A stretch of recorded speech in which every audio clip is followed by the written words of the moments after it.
Nakakatuwang pagmasdan si Katrina at Chris Lawrence habang pauwi na nga sila.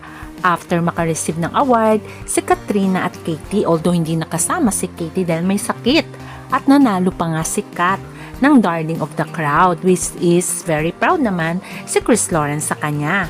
After that ay sinundo na nila si Katie.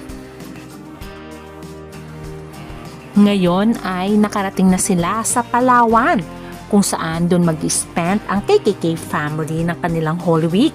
Ating alamin ang buong details kung saan ay meron na nga silang ginawa sa El Nido. Ating alamin.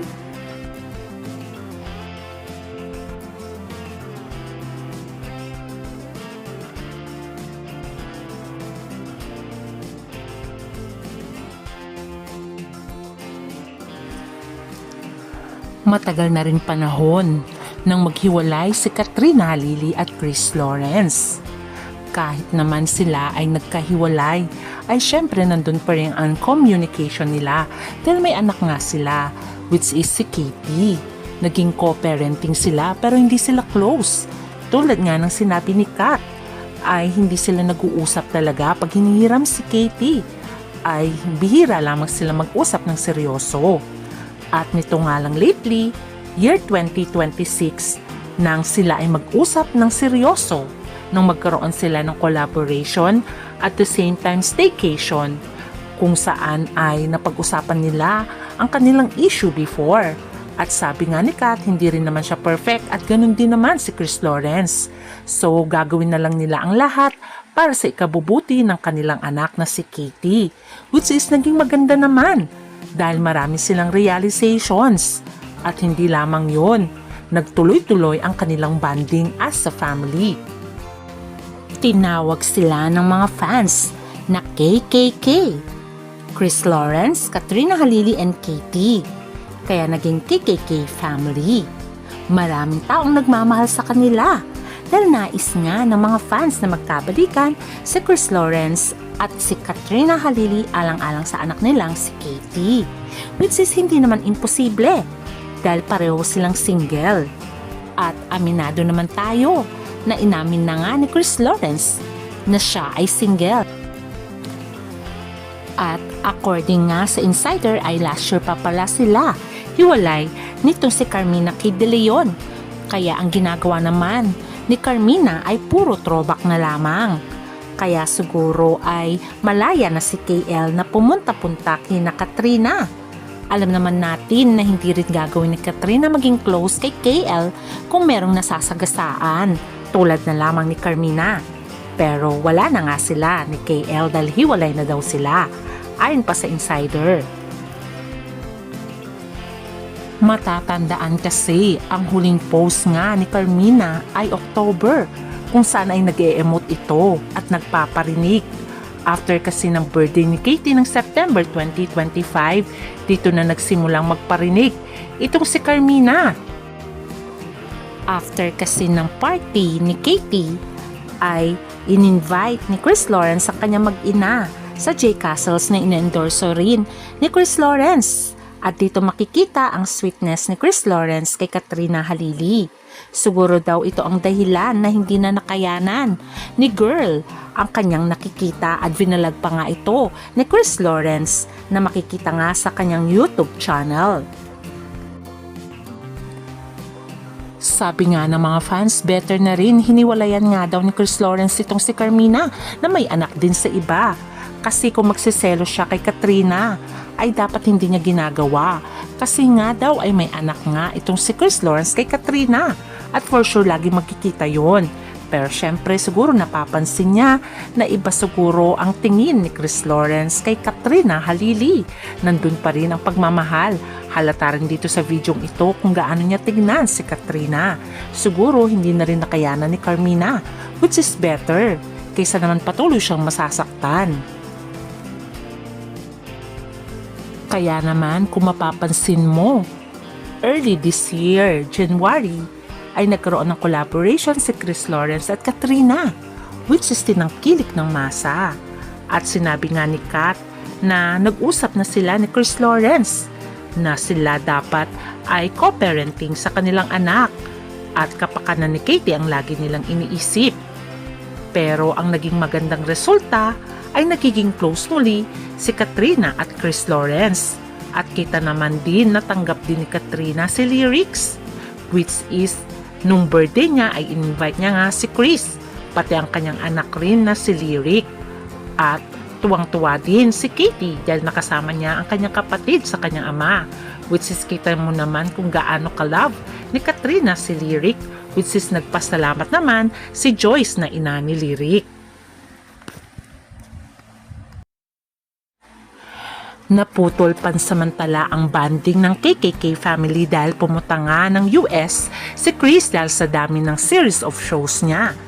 Pero ang mga fans ay talagang shiniping ang KKK family, which is naging maganda naman dahil lagi silang merong pasabog. Tulad ng kanta ni Chris Lawrence na Miles Don't Matter ay talaga naman meron silang communication ni Katrina. At nung siya ay umuwi na, maraming excited kung sino talaga ang susundo kay Chris Lawrence. At syempre, ang sumundo sa kanya ay ang kanyang mag-ina, si Katrina at si Katie. O di ba naman ang sweet na magnanay habang hinintay si Chris Lawrence? Alam naman natin na ang sumusundo before sa kanya ay ang kanyang longtime partner na si Carmina Kate De Leon. Kaya siguro totoo rin na wala na nga itong si Carmina at Chris Lawrence, at totoo din ang sinabi ni Chris Lawrence na one step at a time. Dahil syempre hindi naman basta-basta na magiging sila ulit ni Katrina dahil marami din silang pinagdaanan. So, kailangan talaga na suyuin niya muna itong si Katrina bago dumating sa puntong mamahalin muli siya ni Kat. At ang maganda ay nakapag-isip-isip si Chris Lawrence na better balikan niya ang kanyang mag-ina dahil mas mapapaganda at mapapasaya nila si Katie. Hindi lamang yon, alam naman natin first love ni Chris Lawrence itong si Katrina Halili. At matagal niya rin itong sinuyo kaya lang sikat lang ang umayaw. Dapat nga pakakasalan na siya ni Chris Lawrence nung time na siya ay buntis kay Katie. Pero umayaw lang si Kat dahil nais nga niya na financially stable na si Chris that time at may bahay na sila. Kaya this time siguro ay marami na rin silang realizations dahil ang cause lang naman ng kanilang hiwalayan ay immaturity and hoping na iko-correct na ni Chris Lawrence ang kanyang pagkakamali. At sana nga ay magkaroon sila ng bahay na pangarap ni Katrina. Dahil nga sa kanilang bonding together, dumarami ang kanilang fans na nagmamahal sa kanila. At meron na rin silang mga fans worldwide. Kaya naman blessed na blessed si Kat at si Chris Lawrence, at ang kanilang swerte talaga ay ang kanilang unika iha na si Katie. At nito lamang ay nagkaroon ng award si Kat at si Katie, ang The Crystal International Women's Awards. At syempre, ang kanyang escort ay si Chris Lawrence. At ang maganda pa, nanalo pa rin si Kat bilang darling of the crowd. Eto nga ang mensahe ni Katie na hindi nga siya naka-attend dahil may sakit siya. Salamat po, Crystal International Women. Salamat po sa magpapanood mo sa amin. Don't forget to follow our Katrina Halili channel and my Papa's channel. I'm Chris Lawrence. O diba? At least ngayon ay ina-acknowledge niya na rin ang presence ni Chris at nagpapasalamat nga siya sa KKK family, sa kanyang pamilya at kay Chris. Dahil nga nag-e-effort na nga rin si Chris na muling ibalik ang matamis nilang pag-iibigan at the same time mabuo ang kanilang pamilya, which is yun naman ang pinagpipray ng lahat, na sana ay magkaroon ng buo na pamilya si Katie. Siyempre, after ng awards night, ay nag-empake na rin sila para sa kanilang El Nido trip, which is dun sila magle-Lenten season or Holy Week. Kaya naman masaya na naman ang KKK family dahil magbabanding muli sila sa El Nido. Kaya naman hinatid sila ng driver ni Chris sa airport. Magkakasama ang tatlo samantalang ang kanilang team ay nasa separate na sasakyan. At makikita nga si Chris Lawrence at Kat na sumakay na ng Philippine Airlines. Ganon din si Katie. Meron silang family picture. At ang nakakatuwa dito, may daladalang kumot. Itong si Katrina, magkatabi si Kat at si Katie, samantalang si Chris Lawrence ay mag-isa sa upuan. Pero sa bandang huli ay nag-share-share na sila ng kumot. Kasama si Chris, si Katie at si Kat. O diba ang saya ng kanilang mga mukha? Matatandaan na matagal nag-stay itong si Katrina sa El Nido at dito nga nagbuntis. Kay Katie, marami silang memories ni Chris Lawrence sa El Nido. For sure, marami silang maaalala. At eto nga, nakarating na sila sa Puerto Princesa. At sila naman ay patungo sa El Nido kung saan doon ang probinsya ni Katrina Halili. At nang makarating na nga sila sa Lillo Beach, ay makikita na sila ay pumunta na ng beach at makikita nga si Mama Dong kasama si Chris, Katrina at ang kanilang team habang sila ay naglalakad sa dagat. At syempre naman may moments din ang dalawang ito na akala mo lovers na tumitingin sa sunset na napaka-sweet. Kaya naman nakapag-caption tuloy si Chris Lawrence sa kanyang Facebook na there are some sunsets you don't want to end. O diba naman ang sweet?